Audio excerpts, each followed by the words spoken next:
everybody. My name is Peter Whitten and I'm the Managing Director of Kura Human Factors. In these incredibly challenging times for aviation, we wanted to share with you 2 articles which we feel could prove very useful. The first was written by our lead clinical aviation psychologist, Paul Dickens, and it's called Cleared for Takeoff. In this article, Paul gives advice to those pilots who are returning to the flight deck from furlough. The second article is called Coping with Redundancy. This article was written by 2 of the supervising peers of our peer support program MAPS, Laurie Ling and Christo Hudson. Christo was recently made redundant and he's actually able to chat to us now. So Christo, thank you for joining us. Hi Pete. Can I ask, what were your first thoughts after you found out you'd been made redundant? Well, to be honest, I think I was in complete denial for the first 3 days. I remember standing at the front of the aircraft saying goodbye to the passengers on my last flight as though nothing had actually happened.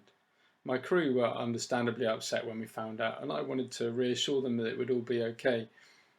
We'd known for a few months that redundancies might happen, but I just blindly didn't want to accept the reality of the situation. That night I went home, told my wife, and had a completely normal night's sleep. The next few days, though, were a complete blur as I began to slowly come to terms with the reality of the situation. After you got over those initial feelings, what were your next steps? What did you do next?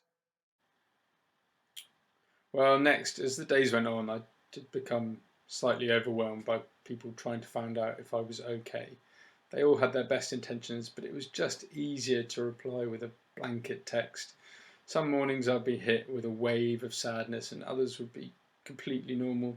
Some days I felt guilty that I was putting my family through this trauma, and some days it was just too much to handle and I became introverted. I did chat to my close friends from the company, and it was good to hear that we were all experiencing those same feelings and emotions. After the initial shock had worn off and I'd finished being angry, I took some time to look at my finances, got all of my paperwork in order, and slowly I began to accept the situation and get some clarity of what I actually wanted to do. Now that some time has passed and you're able to look back at that time, is there anything you think you would have done differently if you'd had that time again? Well, next time, I think it's so important to talk to each other. You'll be feeling a complete range of emotions and it's sometimes very hard to see through it all. I'd definitely try and talk to someone outside of the redundancy bubble, someone independent who could perhaps give a different insight on the situation and share some of that emotional burden. The process isn't easy, but it does get better. Well, thank you, Christo, and thank you for your time.